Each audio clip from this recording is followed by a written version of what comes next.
Good morning and welcome to Life Daily with Dawn. Today we are continuing our 7-day series on the passage to a new society. And today we'll be talking about love. We are looking at 7 years, 7 gates, and 7 wonders of the soul. And this is a period, a 7-year transition for humanity, 2020 through 2027, as I've been shown it. And I'm just sharing about each of the 7 soul wonders and the 7 gates we will pass through together. So in 2022, the theme is love. 2022 is an invitation to the radical reclamation of the love that is in us and the love, in fact, that we are. It is the third love, is the third of 7 wonders of the soul. And those 7 wonders are faith, hope, love, healing, growth, passion, beauty. More about that in the other videos. So this passage of 2022 is about stepping into the radiant realization of who we are individually and collectively through a return to the understanding that we experience love by belonging to each other in community or communities of belonging, because there isn't just one community to which each of us belong, but many, many communities, and many more than we have allowed to be defined as communities are in fact communities. So love and belonging, true love, is about living in perfect harmony. I think about that, was it about 76 or so in the United States, there was a commercial from Coca-Cola, I think. But it was, I'd like to teach the world to sing in perfect harmony. And there was this beautiful spirit of belonging to each other that was, kind of an image of the people gathered on the hillside there. And I believe that that is something that lives in the human psyche and the human soul, if you will, and the collective, and our collective soul remembrance, because we do remember a time, or glimpses of that time in our own life where we have experienced just tiny moments of that. I think of, many times in the modern era when there have been great crises or challenges globally or, nationally or in your local community, of a variety of kinds of challenges, and where people have come together, and you see the best in not only the human spirit, but also of love, acts of true love. Mother Teresa has a quote that I love that is, take small acts of great love. And she used to talk about how that was what made her ministry. It was small acts in the moment of great love. So in this theme, in this gate of 2022 that we will pass through, we will encounter perhaps challenges on the individual and collective level that are, in fact, an opportunity to lean into love and to remember the truth of our belonging to one another. So as I said, true love is living in perfect harmony, but none of us is perfect. And so it is a willingness to embrace what is also. There is an aspect of allowing that is an opportunity for us to really understand what that means, and return to respect and honor. This is something in my own life I've experienced in 2 different ways. One is, I don't know why, but I'm just sort of wired as like, I can't stand it when somebody is dishonoring or disrespectful to the soul of another human, myself included, and that's happened quite a bit in my life, in my own experience. It's an opportunity for me to return to loving and honoring and valuing myself. That's all it ever is. And in the same way, whether we are in a group in society that is being marginalized or disrespected or dishonored or devalued in some way, or if we are the ones we find ourselves thinking it's not my problem, and so we just walk on by, that too is a dishonoring and a disrespect and a devaluing of the other, and none of us can return to a state of perfect harmony, of true love, unless we are willing to face that. So that's what this year is all about, and this gate. And it's true love is something that is cultivated in a variety of ways. And these opportunities, the key words for 2022, I think I failed to mention that, are nature, nurture, and nourish. And so true love and living in perfect harmony is cultivated through rest in nature. We are so blessed by the natural world and all that it teaches us, and we need to return to it and rest in it. And rest is the portal to restoration. And so rest is a big part of this. And I'm talking about, the "it is well with my soul" kind of rest. So whatever that is for you, that's the opportunity of 2022, is to cultivate love through rest in nature. And also rest, I would say, in nurture and those places that do nurture you. For some, that is their family of origin, and for some, it is a family of choice, and for others, it is various communities of belonging, whether that is a group around your faith and your expression of that faith, or whether it is a group around expression of your authentic creative gifts, and many, many, many others. I'm not going to go off on that tangent because I could, but let me return to, so cultivating that love in 2022 is going to happen through rest in nature and nurture, those places that nourish us, and then a realignment of ourselves and our daily choices that are aligned only and always with the things that truly nourish and replenish. Now, that does not mean that we will not, we will remove ourselves somehow from circumstances that are challenging, or we will separate ourselves out from things that feel that have an energetic signature that is not what we would prefer. It's not, I don't believe at all. I know some people teach this, but I do not believe at all that we are meant to just go, walk away from the world and live in some sort of bubble and sing, happy songs to ourselves. That's not why we are here. We are here for the experience of life to the full. And to experience life to the full, we have to get real. And we have to see what is, and we have to see the inequality. There's an underlying theme of this year to me that it's all about a rebalancing. And that requires an honest, hard look at our own lives and where we have created situations that have then caused imbalances for the other. And we have to do that individually and in communities of all scale and size. So it's global, it's national, it's local, it's, for us in the United States, it's each state, it's each community. And then within that community, it's each community of belonging. And ultimately, that can happen when each of us individually dares to look at those places where we are in fact creating imbalance and inequality. And sometimes that comes from the things that make us comfortable. I could go off on a preaching tangent here, so I won't. But let's really take this opportunity to look at how are we aligning ourselves with those things that nourish and replenish us, and balancing the needs of others, and not just the needs of our immediate neighbors.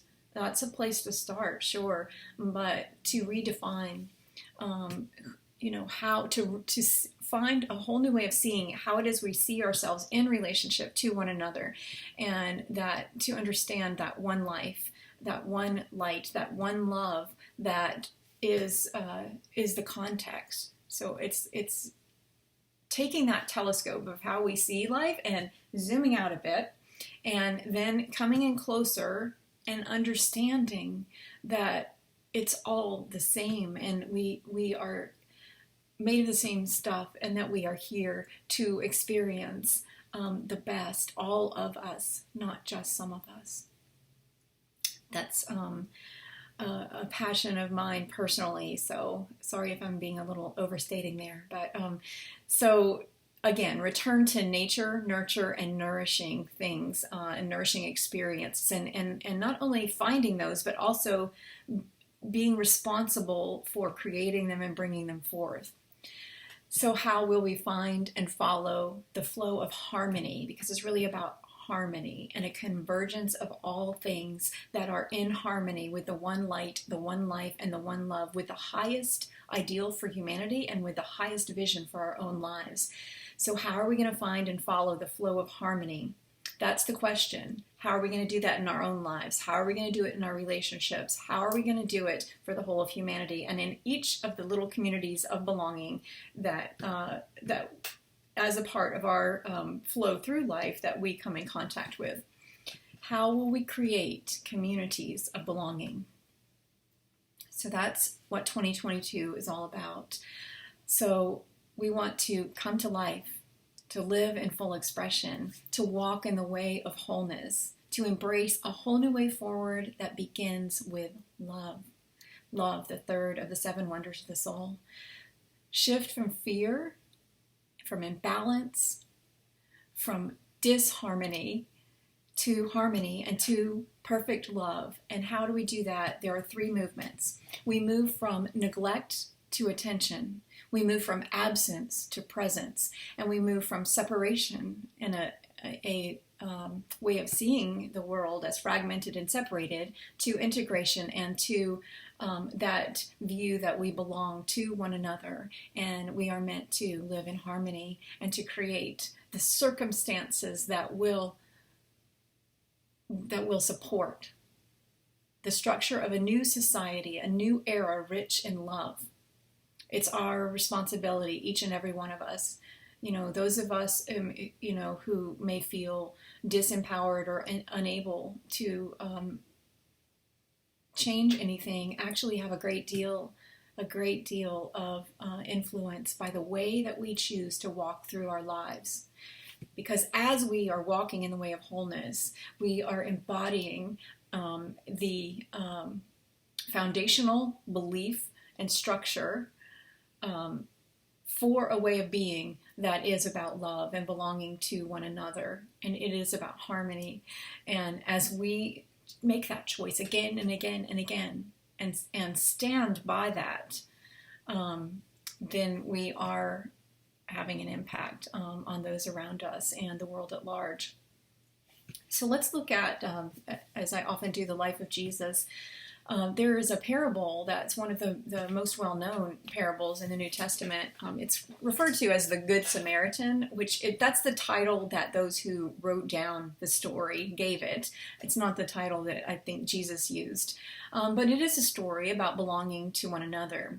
And Jesus shares this parable after one of the successful leaders in government and religion of the day comes, he's listening to him, and who knows if he's trying to trap him or if he's just interested in his own self-interest. But he says to Jesus, what must I do to have eternal life? Lay it out for me.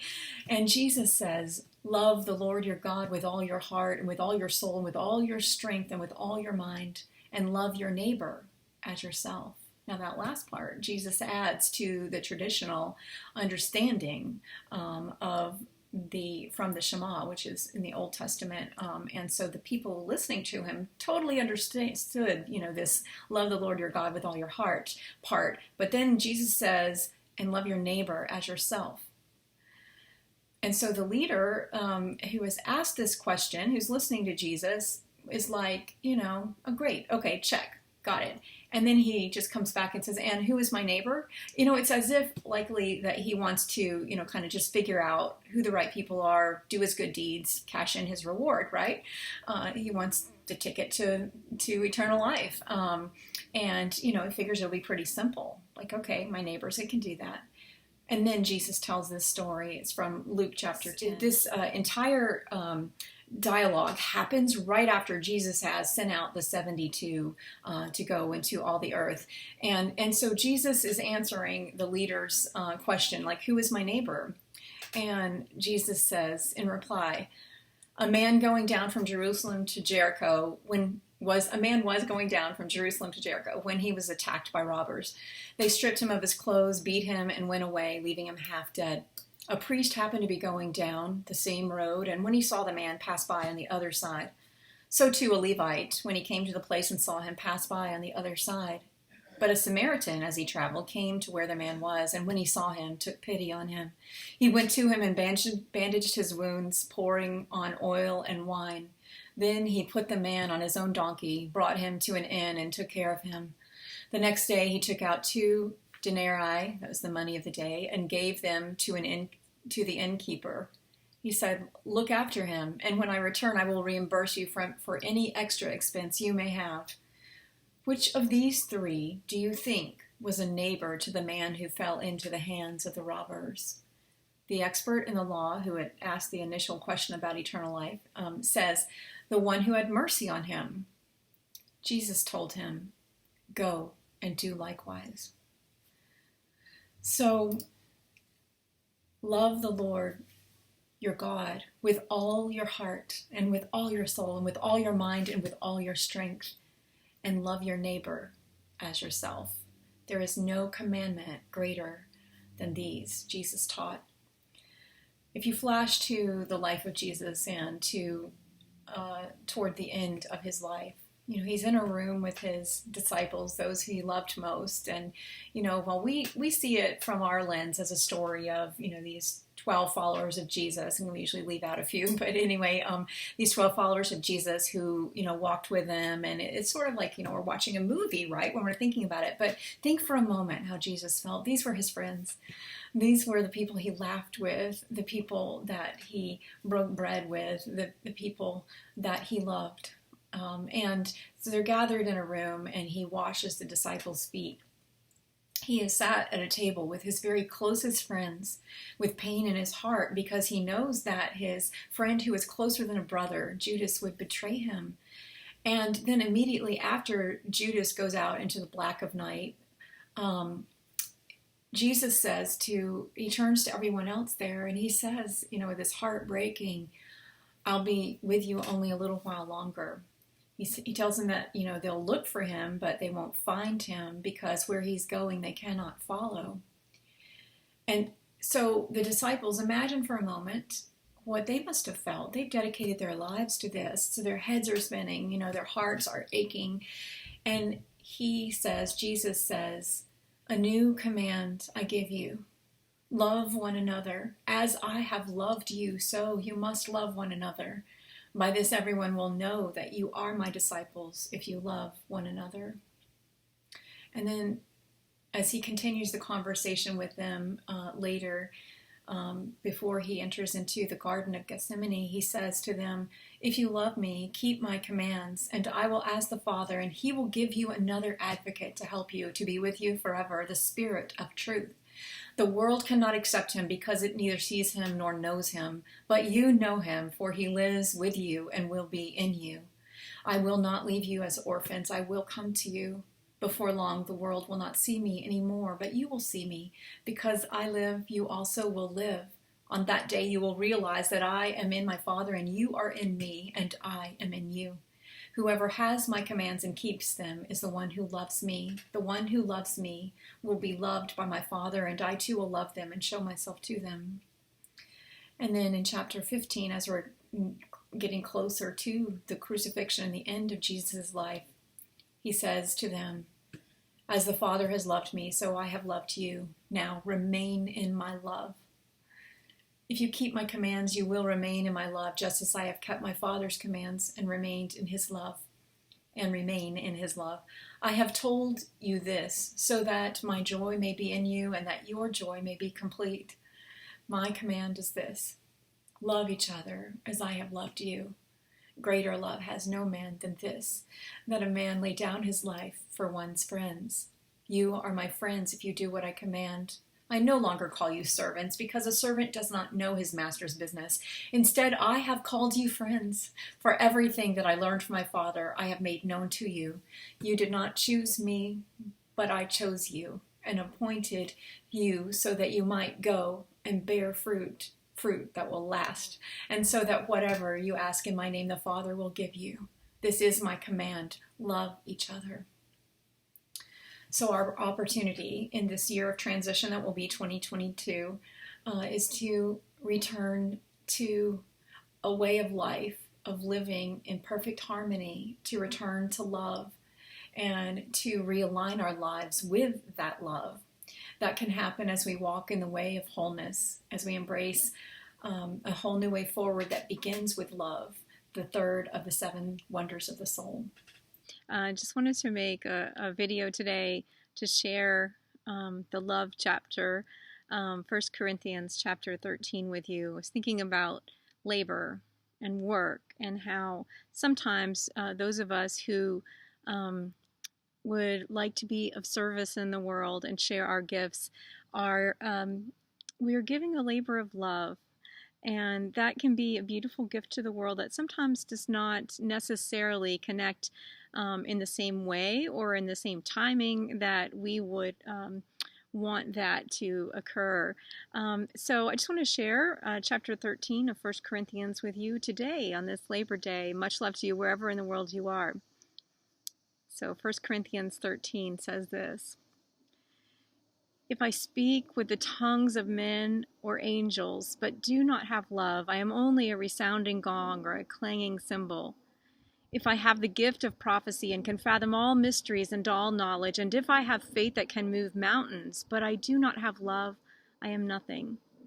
If I give all I possess to the poor and give over my body to hardship that I may boast, but do not have love, I gain nothing. Love is patient, love is kind. It does not envy, it does not boast, it is not proud. It does not dishonor others. It is not self-seeking. It is not easily angered. It keeps no records of wrongs. Love does not delight in evil, but rejoices with the truth. It always protects, always trusts, always hopes, always perseveres. Love never fails. But where there are prophecies, they will cease. Where there are tongues, they will be stilled. Where there is knowledge, it will pass away. For we know in part, and we prophesy in part. But when completeness comes, what is in part will disappear. When I was a child, I talked like a child. I thought like a child. I reasoned like a child. When I became a man, I put the ways of childhood behind me. For now we see only a reflection as in a mirror. Then we shall see face to face. Now I know in part. Then I shall know fully, even as I am fully known. And now these three remain: faith, hope, and love. But the greatest of these is love."